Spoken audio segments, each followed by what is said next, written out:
Buenas tardes, hermanos. Señor les bendiga. Antes de empezar, los niños están despedidos de su clase de escuela dominical. Todos los niños que están en la sala.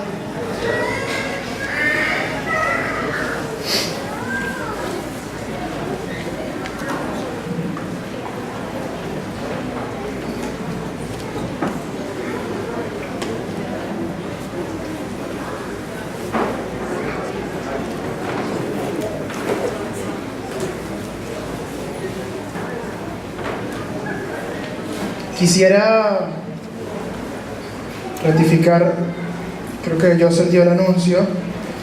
Este fin de semana que viene tenemos nuestro ayuno congregacional. Amén. Vamos a estar ayunando desde el viernes, sábado y domingo, clamando y ayunando por Venezuela. Amén. Entonces el domingo vamos a tener un mega culto desde las 9 de la mañana seguido hasta las 3 de la tarde o hasta que el Señor quiera. ¿Sí? Viernes, sábado y domingo, todos como iglesia ayunando, sea que lo hagas de 24 horas cada día o 12 horas, tú decides, pero la idea es que como iglesia estemos unidos en clamor y en ayuno. Amén.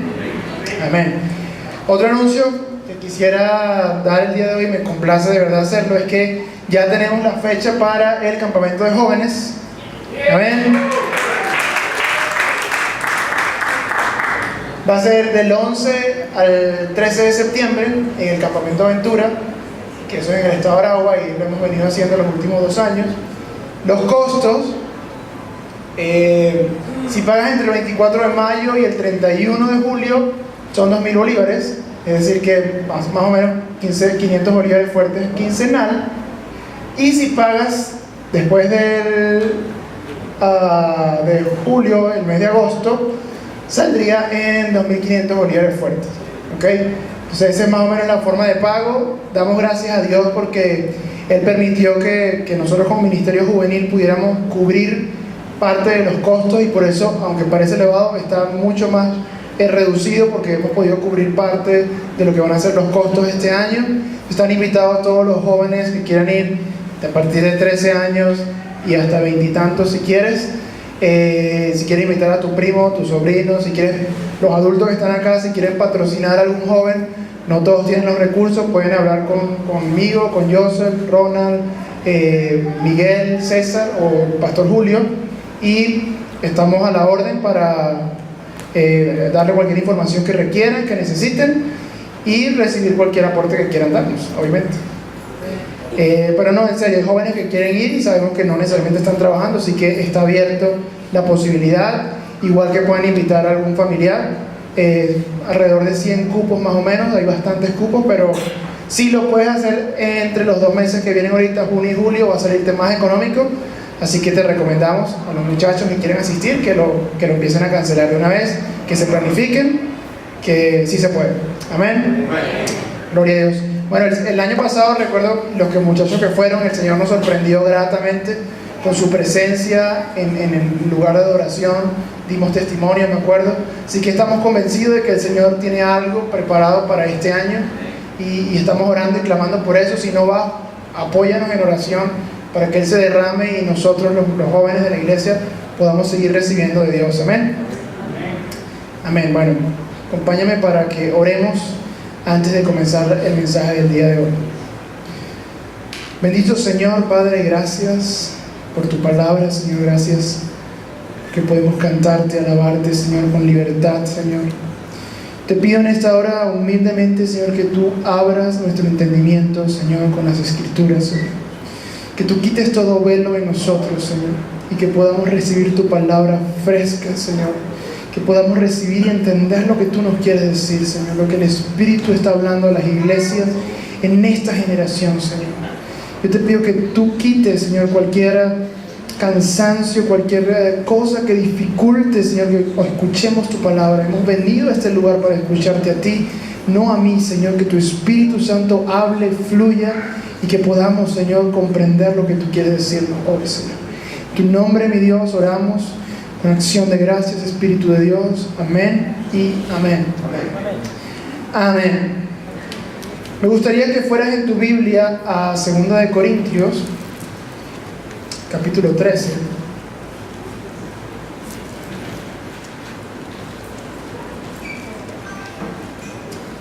Le puse por título a la prédica, va a aparecer allí, gracia, amor y comunión.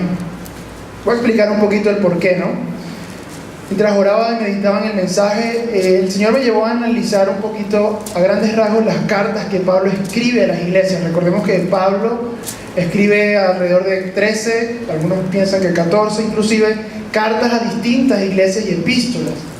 Y a medida que tú vas leyendo la escritura de Pablo en las distintas cartas, él maneja siempre una misma estructura, valga la redundancia. Él empieza presentándose, él empieza dando sus credenciales de apóstoles, diciendo quién es él, declarando su autoridad, y luego comienza a desarrollar la carta dando el mensaje que él quiere transmitir a cualquiera de las iglesias. Y luego, mientras va terminando, él comienza a recoger una conclusión y termina sus cartas siempre con una salutación y una doxología final. Doxología es una palabra del griego. Doxo significa conocimiento, logos de palabra. Es una palabra de conocimiento en alabanza y gloria a Dios. Si uno ve las cartas de Pablo, siempre terminan glorificando a Dios en cualquiera de las manifestaciones de Dios: Dios Padre, Dios Hijo o Dios Espíritu Santo. Es recurrente en todas sus cartas.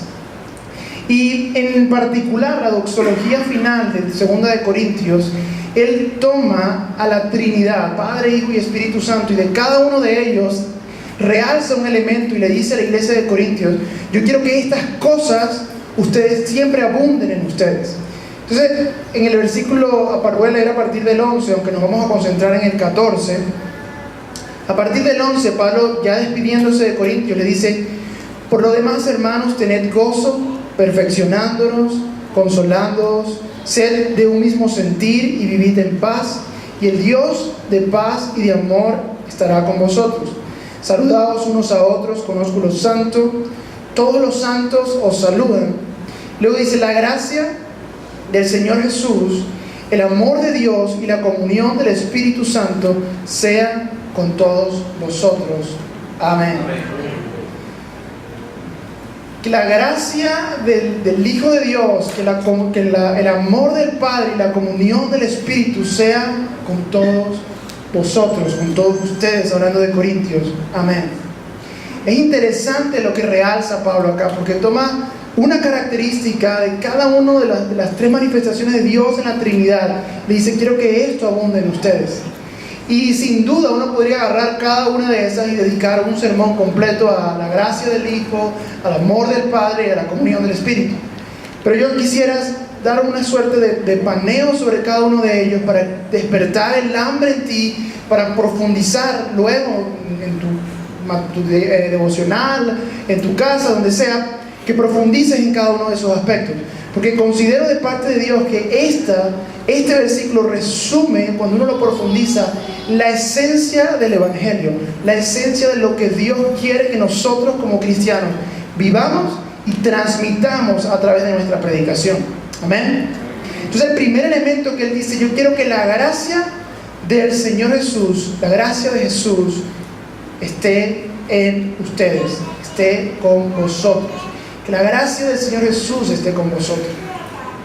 Cuando uno va al griego, es siempre bueno ir para buscar ciertas palabras claves.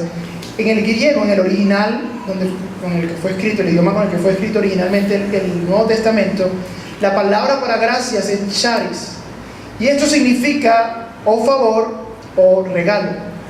Es decir, que de alguna manera Pablo está diciendo que el favor o el regalo del Señor Jesucristo sea con ustedes. Cualquiera de las dos encaja perfectamente y son intercambiables una con otra. Así que la gracia del Señor Jesús sea con ustedes. Es importante entender que Jesús es la revelación, la encarnación de la gracia de Dios Padre aquí en la tierra. Amén. Cuando uno lee a partir del Antiguo Testamento y comienza a ver el plan de Dios, recordemos que Dios elige a un pueblo, el pueblo de Israel, ¿sí? Selecciona ese pueblo para relacionarse con él. Y con ese pueblo establece un sistema de, vamos a llamarlo, de interacción a través de la ley, de algo que él llama la ley, que se la da a Moisés. Le dice: en la medida que tú te mantengas cumpliendo todos estos parámetros en la ley, tú y yo vamos a estar en paz, ¿sí? Mi pacto va a estar fundamentado, mi pacto contigo, es decir, de la paz del pueblo conmigo y yo contigo va a estar fundamentado en el cumplimiento de la ley que yo le voy a dar a Moisés. Y en efecto es lo que él hace. Le da una serie de parámetros a Moisés y se instaura la ley. Pero ¿qué sucede? A partir de ese momento, ese pueblo, que era el pueblo de Israel, comienza a volverse religioso, comienza a encajonar a Dios y comienza a pensar que era por las obras y por el cumplimiento riguroso de la ley que uno podía tener una intimidad, tener una relación con Dios. E inclusive dejaban, no, cumple tú esto y yo me quedo acá, y comenzó a volverse una rutina. Y Dios evidentemente ya tenía el plan diseñado desde el principio. Dijo, ahora el elemento de la ley yo le voy a añadir un elemento crucial a través de mi Hijo Jesús, que es la gracia derramada sobre Él. Amén. Salmo 45 dice que la gracia del Padre fue derramada sobre el Hijo, y por eso Él le coronó de favor y de misericordia. Y voy a tomar de cada aspecto que estamos hablando, porque no puedo profundizar en todos, dos fragmentos de la Escritura. Y el primero para explicar un poco esto es Juan capítulo 1 versículo 16 al 17.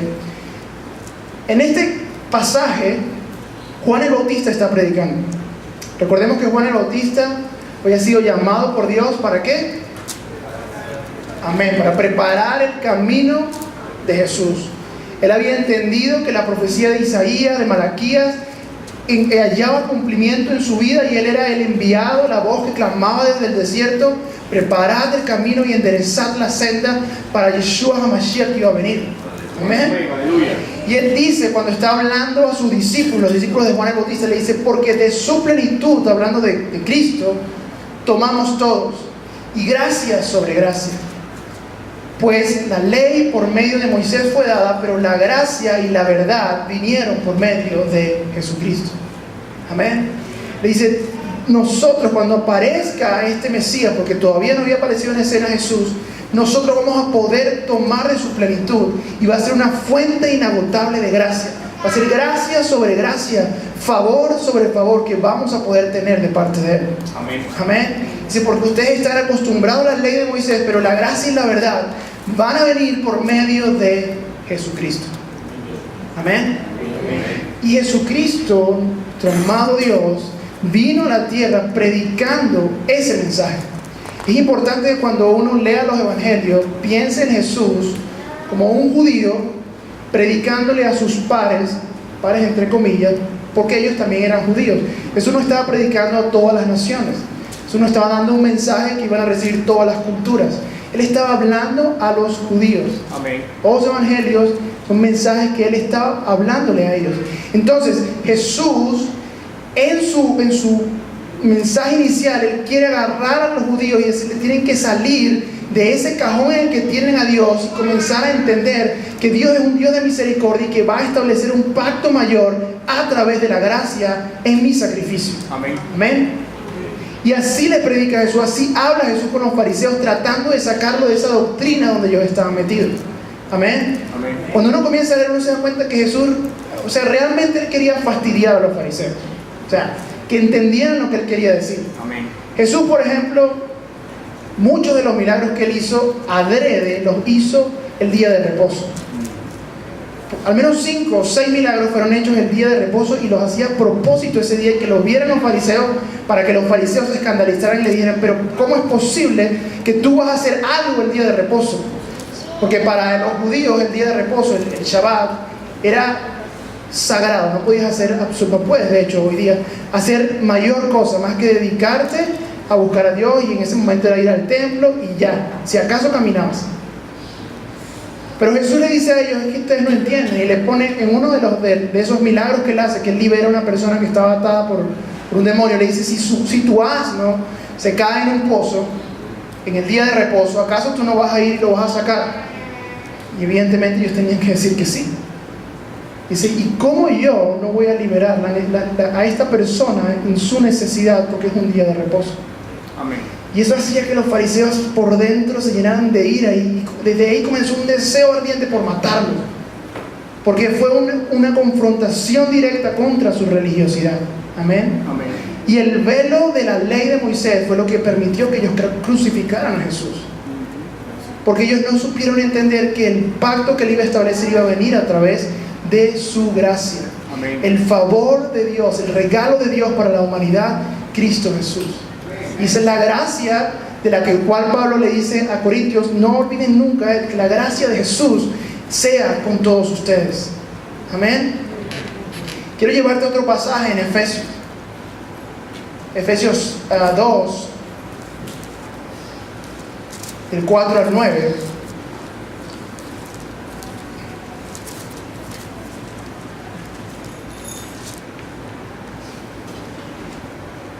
Dice: pero Dios, que es rico en misericordia, por su gran amor con que nos amó, aun estando nosotros muertos en pecados, nos dio vida juntamente con Cristo. Por gracia sois salvos.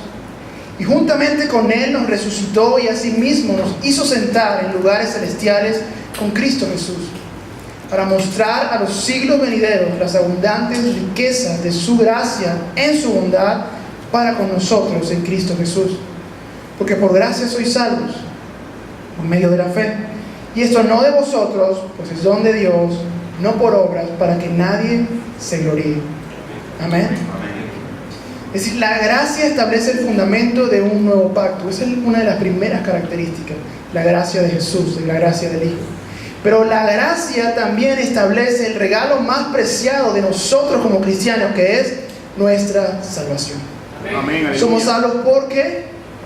Por gracia, dice la Escritura. Somos salvos por gracia. Amén. Si quieren buscarle un sinónimo, la gracia, nuestra salvación.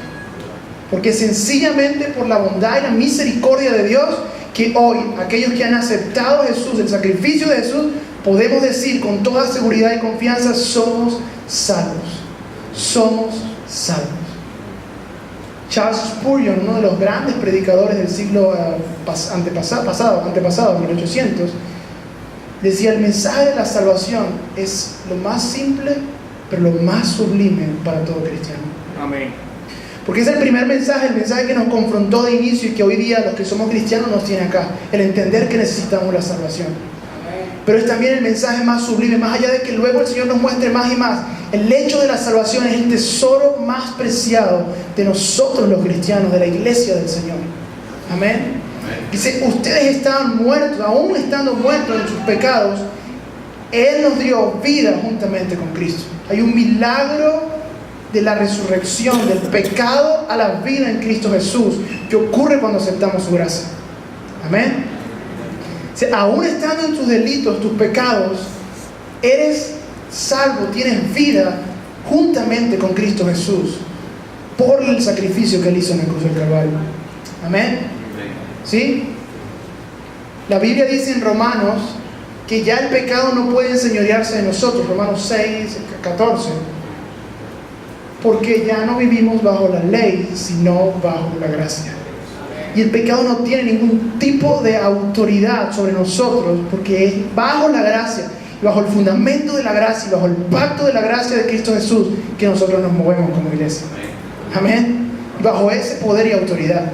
Si el pecado no puede enseñorearse de ti, ya el pecado no tiene autoridad sobre ti, ya tú no tienes ninguna excusa en decir: wow, no puedo con esta tentación porque es que es más fuerte que yo. Bíblicamente no es así. La verdad de Cristo tiene que venir a nuestros corazones, renovar nuestra mente y decir: no, Señor, tú me has dado autoridad sobre el pecado, no por mis propias fuerzas, sino por lo que tú hiciste en la cruz del Calvario. Y en eso yo me agarro y de eso yo me aferro. Amén. Es importante comprender esto, porque si bien esto ahorita estoy hablando nosotros, la iglesia, el mundo necesita escuchar el mensaje de salvación. El mundo necesita un Jesús que le salve. Venezuela necesita un Jesús que le salve. Y la predicación de ese Jesús va a venir a través de la iglesia, de nosotros. Amén. Y ese mensaje tiene que ser genuino y pegado siempre a la Escritura. No podemos sazonarlo, ni meterle doctrinas, ni meterle cosas de nosotros, ni humanizarlo, ni ponerlo por aquí, por allá y cambiarlo para que se escuche más bonito. No, tiene que ser tal cual lo que dice la Escritura. Ayer escuchaba una frase, una canción que me gusta mucho, que decía: el mundo no está confundido con el Evangelio, el mundo está confundido con nosotros. Jesús es la única forma de llegar a Dios, pero nosotros no somos la única forma de llegar a Jesús. Y a veces pensamos que lo somos. Y a veces nuestro mal testimonio y atarnos a nosotros mismos a la predicación del Evangelio confunde más a la gente que el Evangelio, porque finalmente el Evangelio es palabra de vida y va a hacer el efecto que tiene que hacer. Va a confrontar el pecado, sí, pero va a hacer el efecto. La gente se confunde cuando no logra conseguir que lo que tú me estás diciendo es cónsono con lo que tú estás viviendo. Amén. ¿A cuánto les ha pasado que intentamos predicarle a alguien y wow, escucha el mensaje y dice, wow, qué bonito, qué bueno, qué chévere todo lo que me está diciendo, pero sabes, yo tengo un familiar, yo tengo un amigo, yo tengo un conocido que él dice ser cristiano, pero hace esto y esto y esto y lo otro, y cuando yo lo escucho en la intimidad, porque es familia, porque es cercano, digo, ay, que esto no parece ser cristiano. Y uno se queda sin argumentos a veces frente a eso. Ojo, en el momento que tú estás predicando, pero también nosotros podemos estar del otro lado de la moneda y ser a nosotros a los que están viendo y nosotros los que nos estamos dando el ejemplo. Porque la gente se confunde con nosotros y firmemente creo que la iglesia en Latinoamérica, y vamos a hablar en el caso de Venezuela, tiene ese velo histórico el mensaje o el testimonio que hemos ido dejando como cristianos evangélicos, y por eso la gente rechaza el evangelio, más por nosotros que por Jesús.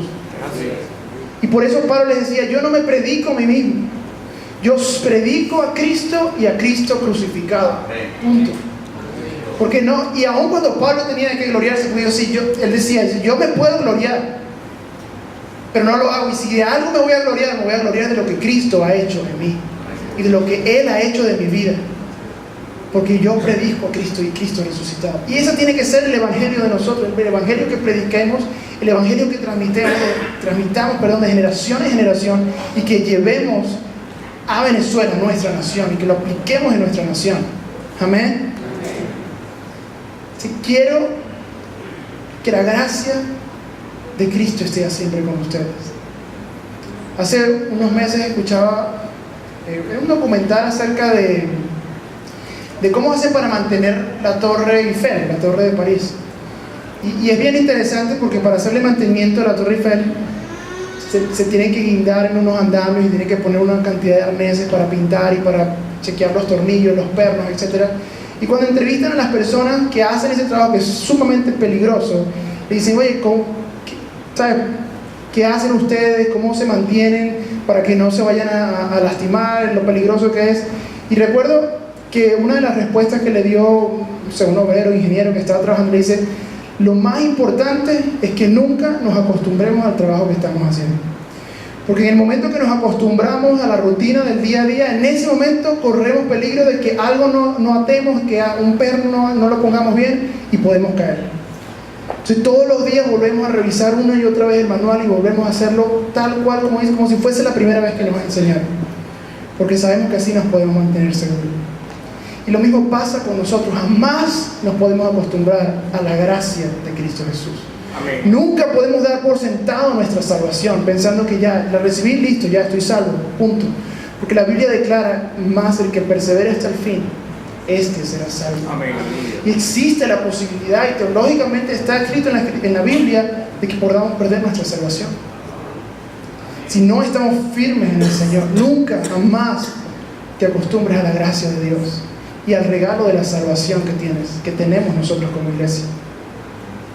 Aunado a eso, la salvación, lo impresionante es que es un regalo eterno. O sea, es un tesoro que no se devalúa, que no le afecta a la inflación, que no le importa que el dólar suba, que el dólar baje, que el dólar vaya por un lado o para otro lado, porque es un regalo y es un tesoro para la eternidad. Que no se ve afectado por este plano físico, porque trasciende a lo espiritual y va hacia lo eterno. Amén. Y eso es lo que tenemos nosotros como iglesia. Más allá del afán, de la vida que tenemos que vivir, etcétera, los problemas que se pueden desenvolver en nuestra vida, tenemos que tener siempre presente y estar conscientes de que somos salvos, y eso es lo más preciado que tenemos. Que pudiéramos no tener otra cosa material en la vida, pero el ser salvos es suficiente. Amén. Porque mi vida no está aquí en 80, en 70 años, mi vida está en la eternidad con el Maestro, en la eternidad con Dios. Amén. Lo siguiente que le dice Pablo es: quiero que el amor del Padre, el amor de Dios, también esté en ustedes. No solamente la gracia del Hijo, quiero que el amor de Dios sea con ustedes. La palabra en griego para amor En ese particular es ágape. Y ya lo hemos dicho, se ha dicho aquí desde el púlpito, en el griego hay al menos 4, algunos piensan que inclusive 5 vocablos para hablar de amor. Lo que pasa es que en español solamente tenemos una palabra, que es amor. Pero en el griego puedes hablar del amor de una pareja, del amor de padre, de familia, etc. Pero el amor perfecto es el amor de Dios por la humanidad, y ese es el amor ágape. Amén. Dice que ese amor ágape de Dios sea con ustedes. Y además la respuesta de nosotros al amor de Dios es también un amor ágape, también un amor perfecto. Y yendo un poquito más allá, Dios cuando Jesús, habla a sus discípulos, le dice, ámense los unos a otros así como yo los he amado. Les dice, ámense con un amor ágape, con un amor perfecto. Con ese mismo amor quiero que ustedes se amen. ¿Por qué? Porque el mundo va a conocer que son mis discípulos si tuvierais amor los unos por los otros. Y el amor de acuerdo a lo que yo defino como amor. Yo estoy convencido, y soy un testimonio de eso, que en el momento que Dios revela su amor a nuestras vidas, nos damos cuenta que no necesitamos otra cosa más. Amén, aleluya. Que nos damos cuenta que no hay nada en este mundo que nos pueda saciar, porque tenemos el amor de Dios, porque podemos decir, Dios me ama. Amén. Dios me ama, el creador del universo me ama a mí. Y no importa lo que pase, no importan los afanes de esta vida, Dios me ama. Amén. Y eso es suficiente. Amén. Suficiente para la iglesia, pero es la necesidad del mundo también. Amén. Así como el mundo necesita un Jesús que los salve, necesita un Dios que les ame también. La gente está desesperada buscando amor y llenando ese vacío de amor con muchas otras cosas banales y carnales y del mundo, porque no han entendido que el vacío de eternidad en su corazón tiene el nombre de Dios. ¿Y por qué no lo han entendido? Porque le corresponde a la iglesia transmitir ese mensaje, vivirlo y predicarlo, vivirlo y transmitirlo a las personas que están fuera, las que no conocen de Dios. Y el primer versículo que quiero agarrar para esta parte, archiconocido quizás por todos en la sala, Juan 3:16. Porque de tal manera amó Dios al mundo, que ha dado a su Hijo unigénito, que todo aquel que en él crea no se pierda, mas tenga vida eterna. Conocido versículo, harto conocido. Pero aún a pesar de que sea muy conocido y no lo sepamos de memoria, esta es la demostración perfecta del amor de Dios por nosotros.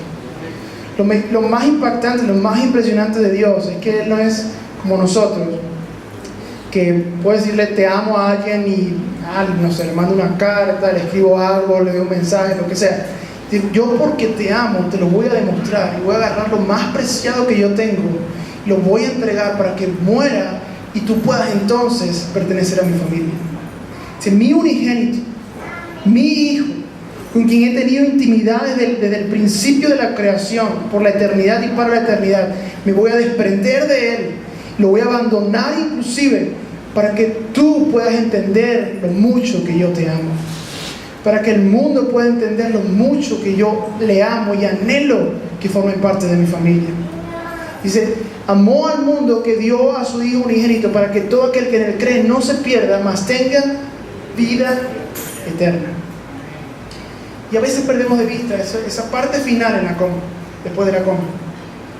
La razón y el propósito no es solamente que no te pierdas, porque tú dices, bueno, soy salvo, no me quiero perder. Sí, pero el versículo no termina ahí. No solo es que no te pierdas, quiero que tengas vida eterna. Quiero que entiendas lo que es la vida eterna y quiero que vivas pensando en la vida eterna y no en esta vida. Porque cuando lo resumimos solo no me pierdo, digo, al final de mi vida que no me pierdo, ya. Y sigo teniendo mi mente en este ámbito físico. No, quiero que empieces a pensar en que yo he preparado para ti la vida eterna. Y la vida eterna comienza desde ahorita. La preparación a la vida eterna comienza desde ahorita. La consumación, evidentemente, cuando estemos con Él, cuando nos presentemos delante de Él, y de ahí por la eternidad estaremos todos juntos con Él. Amén. Pero la vida eterna comienza ahora y la preparación para eso comienza desde ya. Y el entender que Él envió a su Hijo unigénito a morir para que creamos, no nos perdamos y para que tengamos nosotros vida eterna. Amén. Amén.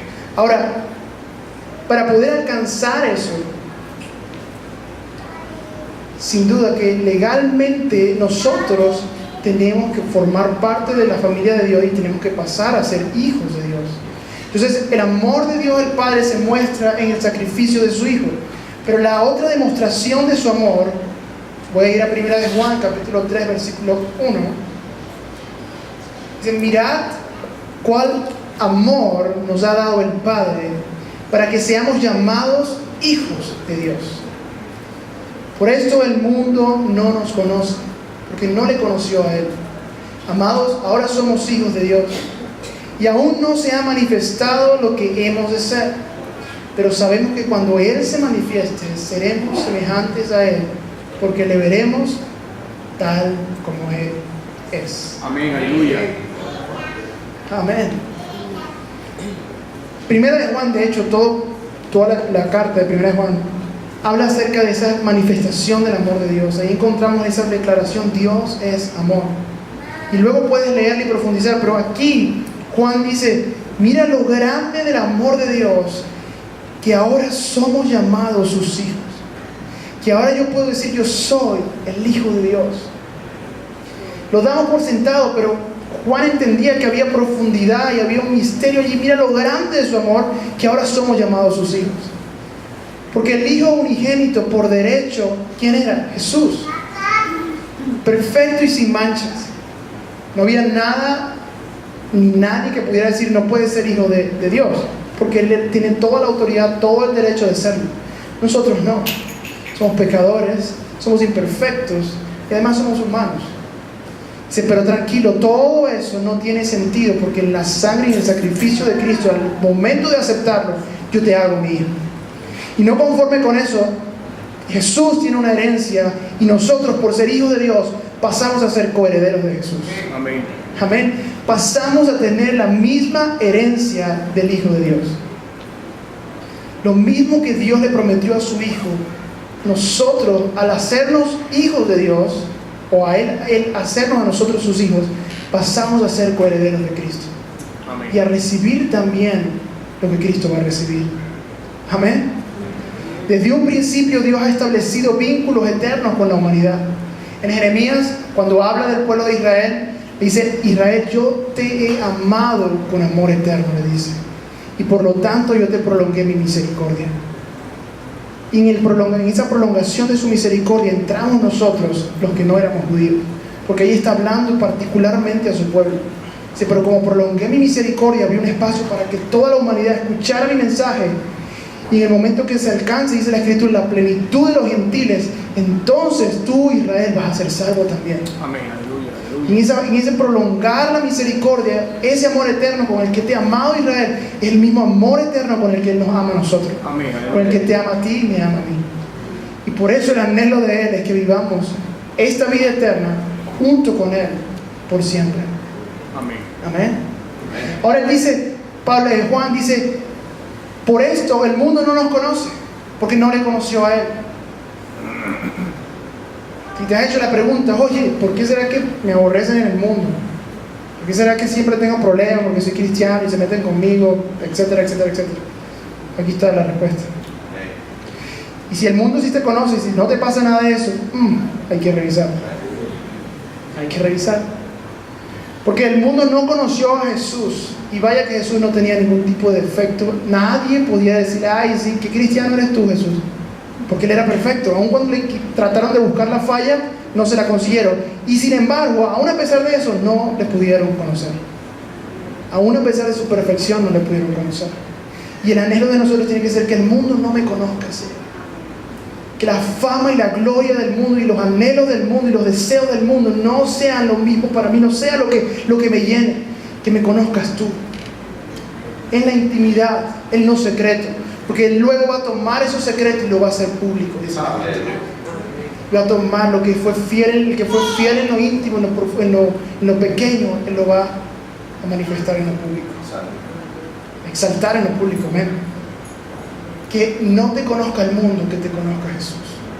Amén. Que tu anhelo no sea el anhelo del mundo. El deseo, la vanagloria de la vida, el deseo de los ojos, dice la Biblia. Porque todo eso pasa.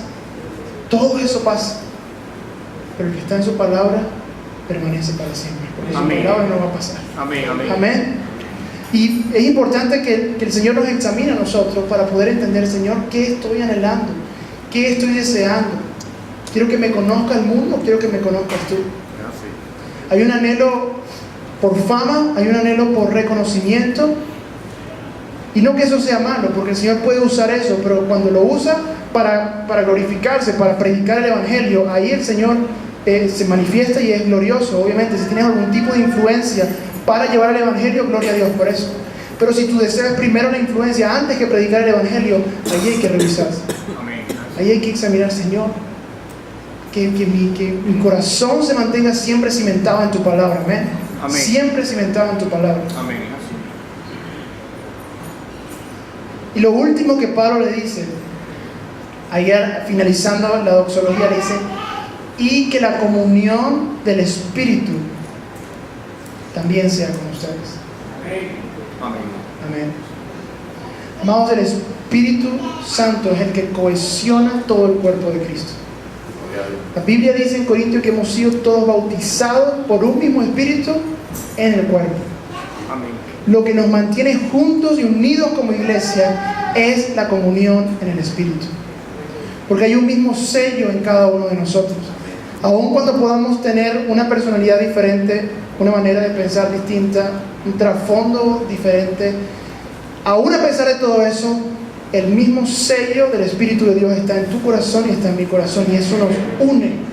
Eso une al cuerpo de Cristo, y por eso el cuerpo de Cristo no puede estar dividido, porque el Espíritu Santo no se va a dividir. Porque si es el mismo en cada uno de nosotros, no tiene sentido que haya entonces división. Y si hay división, hay que entonces examinar lo que está pasando. Y Pablo sabía lo que le estaba diciendo a la iglesia de Corintios, porque la iglesia de Corintios tenía manifestación visible de los dones de Dios, tenía de los dones del Espíritu. Lo leemos en Corintios 12.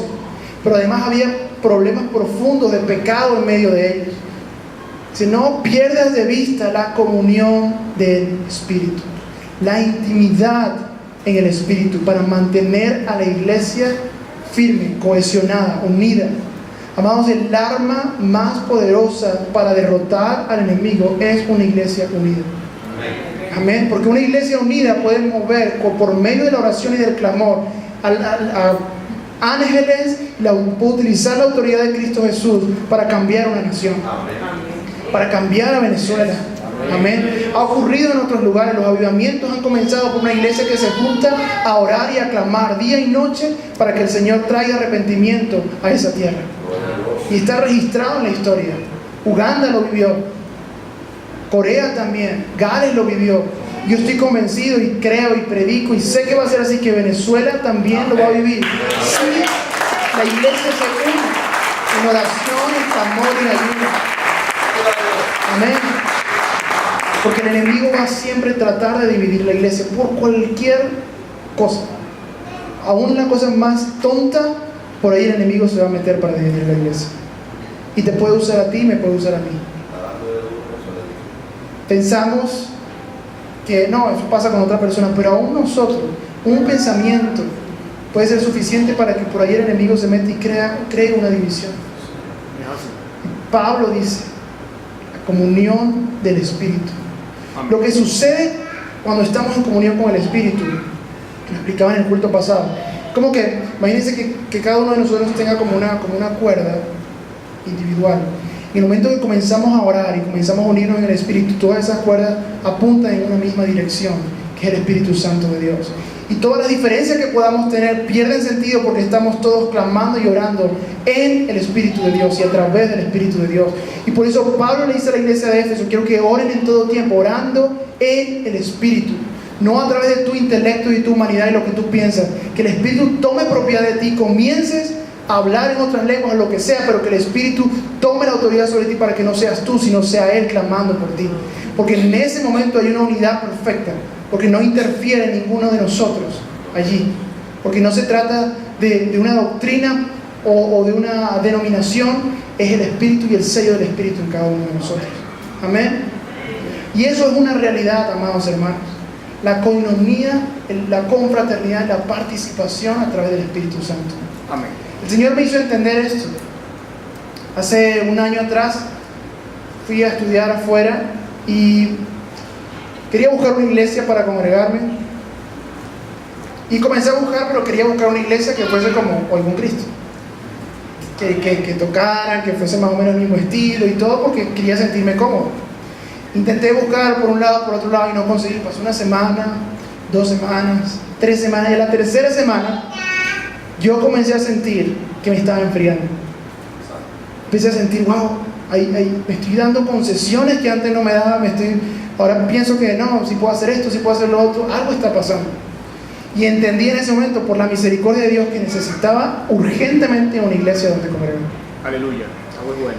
Y había, como a 2 cuadras de la casa donde yo estaba viviendo, había una iglesia luterana. Ya yo la había visto, pero yo me rehusaba a ir a la iglesia porque era luterana y no es la misma liturgia que yo esperaba. Más o menos conocía de la iglesia luterana, sé que es una iglesia evidentemente protestante y está ajustada a la palabra, pero su liturgia es radicalmente distinta. Pero el deseo ya había, o sea, si no lo hacía, sabía que podía resbalarme, podía pasar algo peor, y dije, bueno, voy a ir.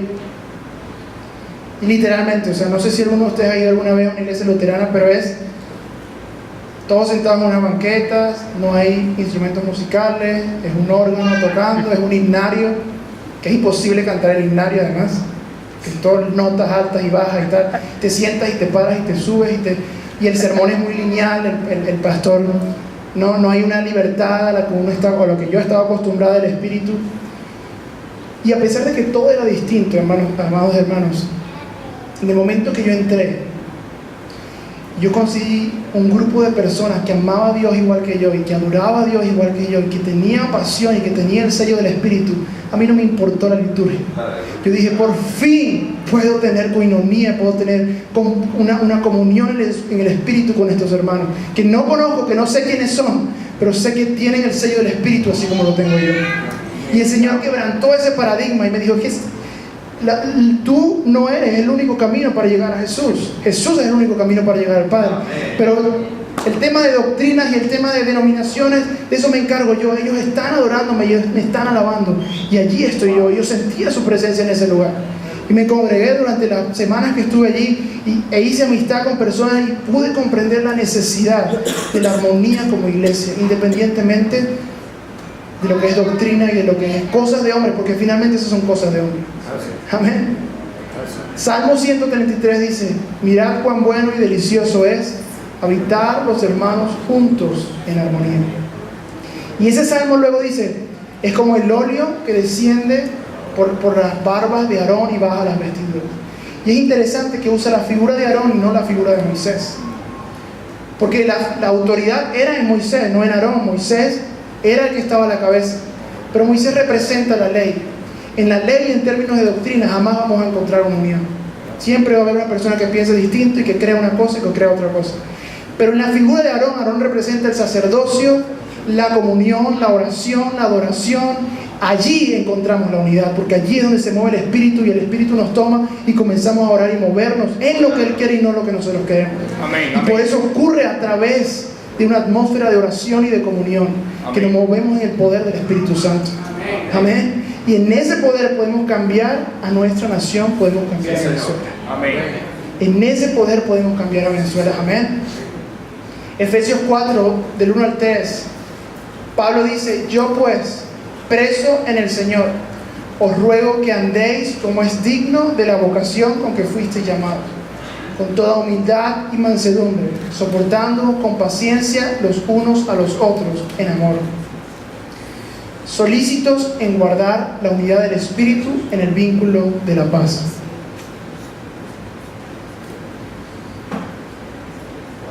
Pablo, estando preso, le dice, yo quiero que con humildad, mansedumbre, se soporten unos a otros con paciencia, en amor. Dice, solícitos en guardar la unidad del Espíritu. Solícitos, o sea, enfócate, es imperioso que tengas mucho cuidado en guardar la unidad del Espíritu en el vínculo de la paz. Y antes de eso dice, para eso necesitas humildad, mansedumbre y paciencia para soportar unos a otros en amor. para soportar al que piensa distinto, para soportar al que tiene voz chillona, al que habla mucho, al que no habla nada, al que huele mal, al que huele bien, para soportarlos a todos. Amén. Sí, porque hay que guardar la unidad del Espíritu, porque en esa unidad yo me voy a revelar, en esa unidad yo me voy a mostrar, y a la iglesia unida va a poder hacer lo que yo quiero que haga. Amén. Dice la Escritura que cuando la iglesia comenzó, el Señor mismo añadía cada día a los que habían de ser salvos. Pero la iglesia se concentraba en perseverar unánimes juntos, dice, con sencillez de corazón, dice la Escritura. Y eso fue suficiente, eso fue un motor suficiente para que la iglesia se comenzara a expandir. Y por eso vino la persecución. Porque eso es importante entenderlo. Satanás persigue a la iglesia que ora. Cuando uno ve las cosas que pasan en China y en los países donde la iglesia es perseguida, es porque hay una iglesia que dobla rodillas y que realmente Satanás tiembla ante la oración de la iglesia, y por eso envía persecución. Pero antes de enviar la persecución, dice, primero voy a enviar la división, y si no superan la división, ¿para qué los voy a perseguir? Ya eso es suficiente. Cuando uno lee las bienaventuranzas, comienza la bienaventuranza, la parte interna de nosotros. Bienaventurado el que es limpio de corazón, bienaventurado el manso, humilde, bienaventurado los que lloran, etc. Y la última dice, bienaventurados los que padecen persecución por causa de mi evangelio. Amén. Cuando los que son vituperiados, diciendo cosas, toda clase de mal, mintiendo, porque ellos sufrieron como los profetas, etc. Es la última, haciendo entender que si no pasas por toda esta transformación en tu carácter de pureza, de integridad, de mansedumbre, de humildad, no puedes resistir ningún tipo de persecución, porque frente a la persecución te vas a ir, te vas a consumir. Y como dice la Escritura, en el momento cúspide de la historia, cuando la iglesia realmente sea perseguida, en el peor tiempo de la humanidad, la gran tribulación, muchos van a renunciar a la fe, porque primero esa parte interna no ha sido tratada ellos con el Señor. Y Pablo le dice, tienen que guardar la unidad del Espíritu. Le está escribiendo a la iglesia de Éfeso. A la iglesia de Éfeso es a la iglesia a la que luego Juan le dice, han abandonado el primer amor.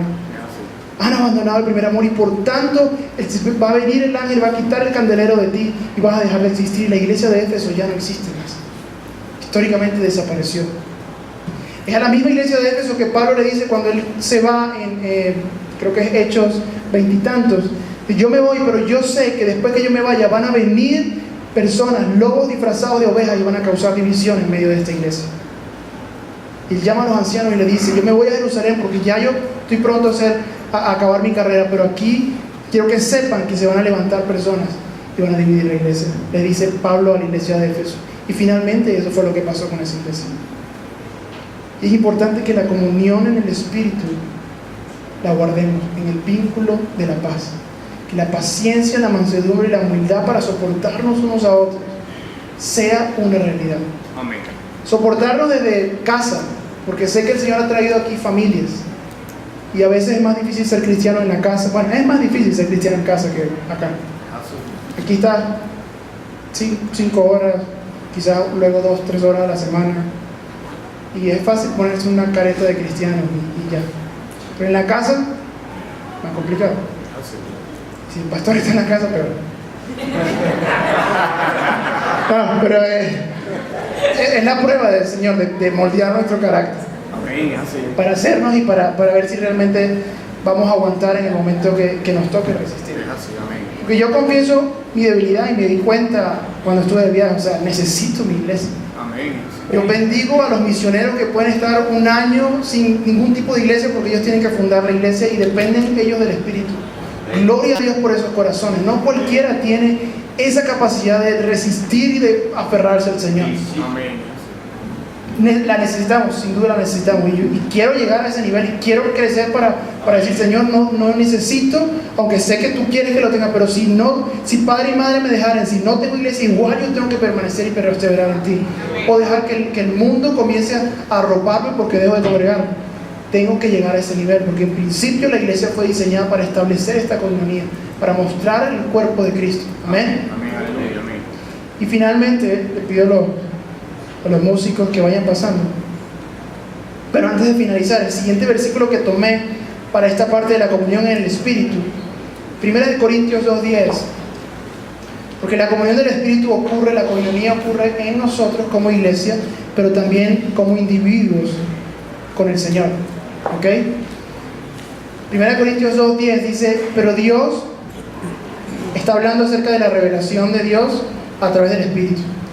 Pero Dios nos la reveló a nosotros por el Espíritu, porque el Espíritu todo lo escudriña, aún lo profundo de Dios. Luego el 12 dice, y nosotros no hemos recibido el Espíritu del mundo, sino el Espíritu que proviene de Dios, para que sepamos lo que Dios nos ha concedido. Amén. Es a través de la comunión del Espíritu que tenemos revelación de quién es el Padre, que podemos entender los misterios de la Escritura. No se trata de que el que se para aquí sepa más o sepa menos. El Señor quiere mostrar sus misterios a la iglesia a través de su Espíritu. Amén, y están disponibles para cada uno de nosotros. Este tipo de versículos es impresionante porque entiendo, no hace falta ninguna teología, no hace falta un seminario. Son buenos, sí, son buenos.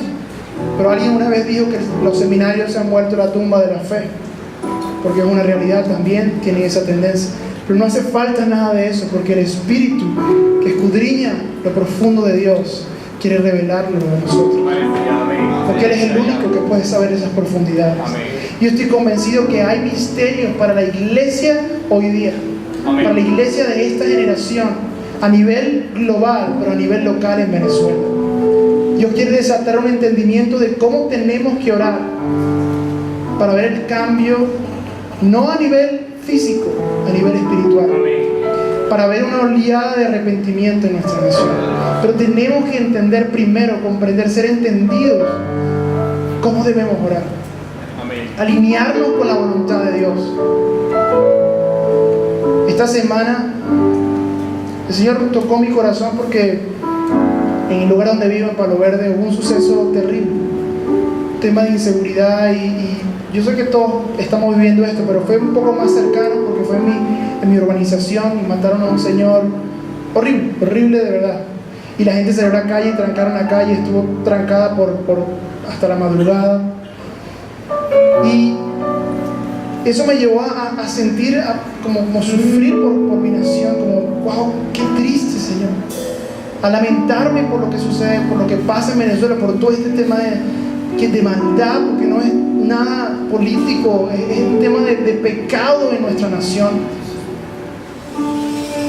Y mientras leía la palabra en la semana en Lucas, me identifiqué con Jesús, porque Jesús, en el momento que Él entra a Jerusalén, que comienzan los discípulos a decirle, bendito el que viene en el nombre del Señor, los fariseos le dicen, cállense. Y Jesús le dice, si ellos se callaran, aún las piedras declararían. Pero luego dice, cuando Jesús, voy a leer en Lucas, dice, cuando llegó cerca de la ciudad, al verla, hablando de Jerusalén, dice, lloró sobre ella, diciendo, oh, si también tú conocieses, al menos en este día, lo que es para tu paz, mas ahora están encubiertos tus ojos. Jesús se sentía arraigado emocionalmente a Jerusalén, no solamente por el plan que Dios tiene con Israel, porque lo tiene, porque era su nación, porque era su tierra. Y él entra a Jerusalén y comienza a llorar sobre la ciudad y dice, oh Jerusalén, si al menos tú supieras en este día lo que significa para tu paz. Amén. Pero tus ojos están cegados. Y en otro más adelante le dice, oh Jerusalén, tú que matas a tus profetas, cuántas veces he querido juntar como la gallina junta sus polluelos, pero tú eres rebelde. Impresiona porque es la humanidad de Jesús. Dice que Jesús lloró sobre esa ciudad. Pero lo que más me impacta es la respuesta de Jesús, porque Él no dijo, es culpa del sistema romano, es culpa de Herodes, es culpa de Pilato. No, dijo, yo sé cómo el establecimiento de la paz va a venir en Jerusalén, yo tengo que morir. Y Él se mantuvo pegado a la voluntad de Dios. Y Él entró a Jerusalén y cumplió su propósito, y murió en la cruz del Calvario, y estableció el pacto del cual nosotros pertenecemos ahora. Amén. Y yo sé que hemos sufrido por Venezuela, y a mí me ha pasado, pero el tema es cómo vamos a volcar ese llanto, a pegarnos a la voluntad de Dios. Al Señor, dime cuál es la voluntad de Dios para esta nación, porque si nos estás haciendo pasar por esto, es por algo. Si nos has tenido por digno de machacarnos de esta manera, es porque algo inclusive estamos haciendo bien como iglesia, porque sabes que podemos aguantar la prueba, porque sabes que podemos resistir. Amén. Pero alíneame con tu voluntad para que, a pesar de que mis ojos lloren por lo que está pasando, yo pueda mantenerme pegado a lo que tú quieres hacer. Amén. Y que estas tres cosas, que la gracia del Hijo, que el amor del Padre y que la comunión del Espíritu sean en nosotros, su iglesia. Y que a través de eso podamos predicar al mundo un Jesús que les ame, un Jesús, que les salve, un Padre que les ame, un Espíritu Santo que les guíe. Porque necesitamos la guía del Espíritu. Amén. Vamos a ponernos de pie.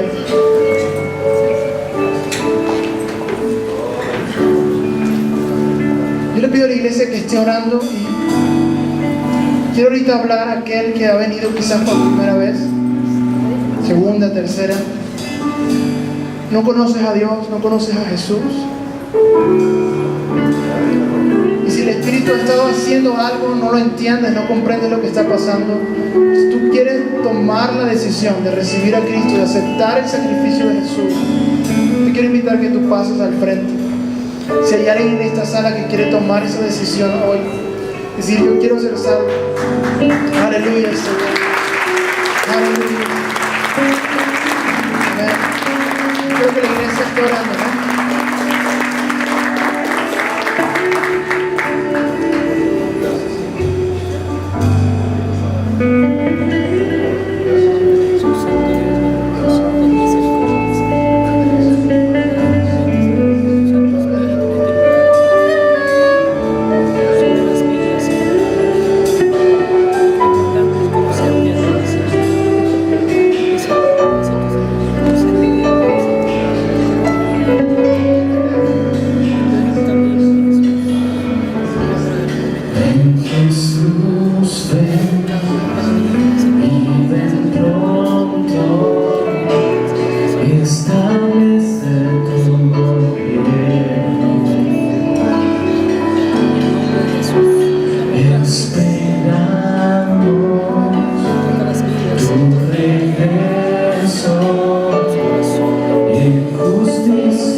Porque como iglesia anhelamos tu regreso.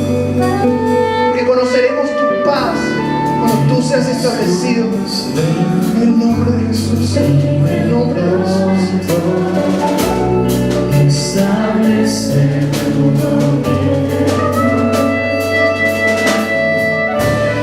esperamos tu regreso, en justicia reinarás. Ven Jesús, ven y ven pronto, establece tu gobierno. Esperamos tu regreso, en justicia reinarás y reinarás por siempre y siempre. Reinarás por siempre.